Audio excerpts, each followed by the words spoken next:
Hello everybody, welcome back to my channel.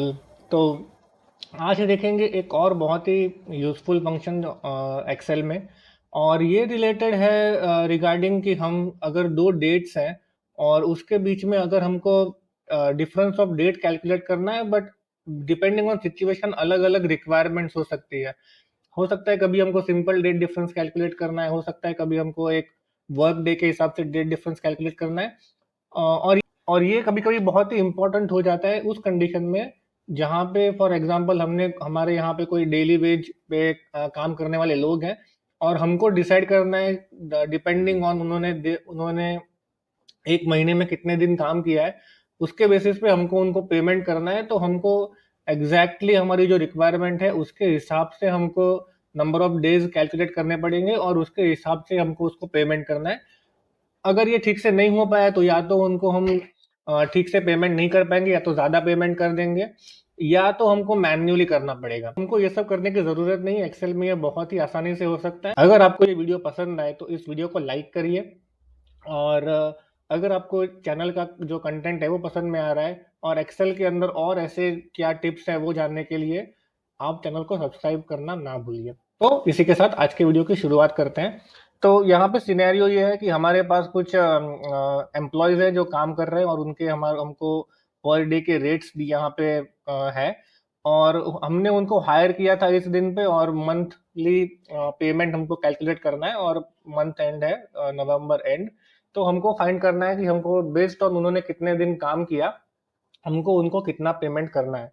तो उसके लिए डेट डिफरेंस फाइंड करना ज़रूरी है। तो सबसे पहले जो फंक्शन है वो है डेज।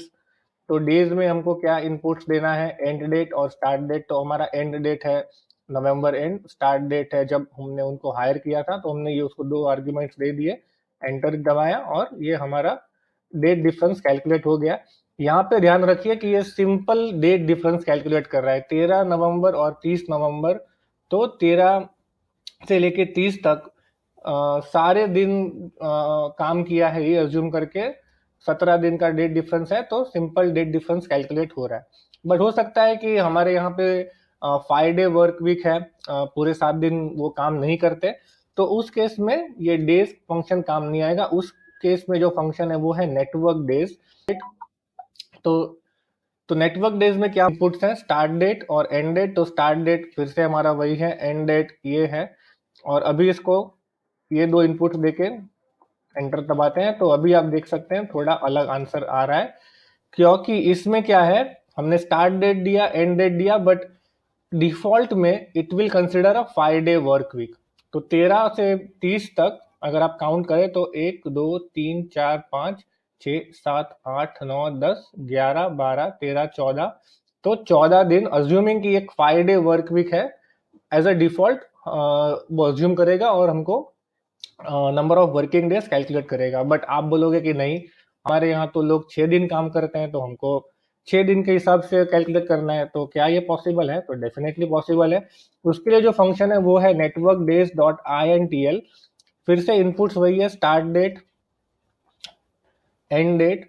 और यहाँ पे आप देखेंगे कि वीकेंड के लिए बहुत सारे ऑप्शन है। तो अगर आपने यहाँ पे 1 एंटर किया तो कैलकुलेशन होगा इस हिसाब से कि सैटरडे संडे ऑफ है, मतलब 5 day work week with Saturday Sunday being non work days. Accordingly 2 किया तो Sunday Monday are non work days.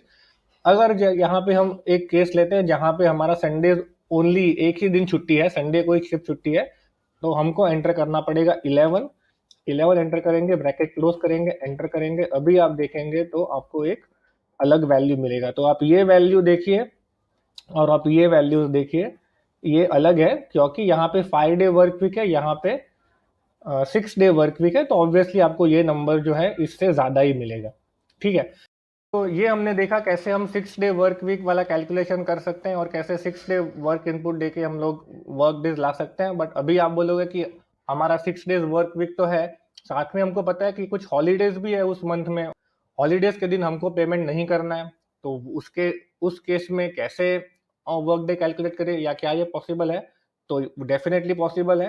तो उसके लिए हम क्या करेंगे, फॉर्मूला में एक और इनपुट देंगे।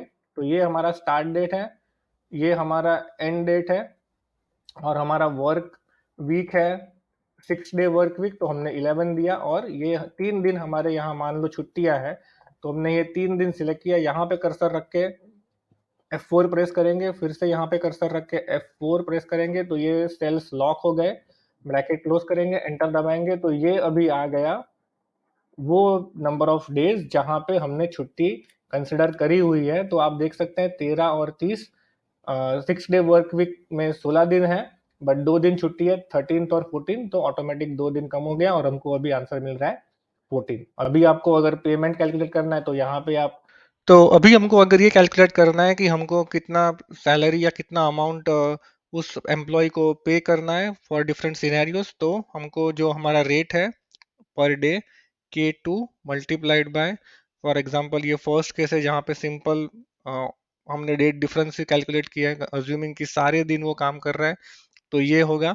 हम यहाँ पे K2 को लॉक कर सकते हैं, तो फंक्शन दबा के F4, तो ये K2 हमारा लॉक हो गया। और इसको ड्रैग करेंगे तो ये बाकी 3 जो कंडीशंस थी, ये 5 डे वर्क वीक, ये 6 डे वर्क वीक, ये 6 day work week with holiday, ये उसके लिए हमने कैलकुलेट कर दिया। और इसको हम सिलेक्ट करके डबल क्लिक करेंगे तो सारे रोज के लिए ये कैलकुलेशन यहाँ पे हो जाएगा। बहुत ही क्लियरली देख सकते हैं यहाँ पे, अगर आपने ये डेट डिफ फॉर्मूला सिर्फ यूज किया होता तो आपका कैलकुलेशन गलत होता, आप 9,300 रुपये देते। जबकि अगर आपका 6 डे वर्क वीक है, छुट्टियां हैं, वो सब कंसिडर करेंगे तो आपको सिर्फ 7,500 रुपये ही देने होते। ऐसे ही वीडियोस के लिए चैनल के साथ बने रहिए। Bye, take care, see you again.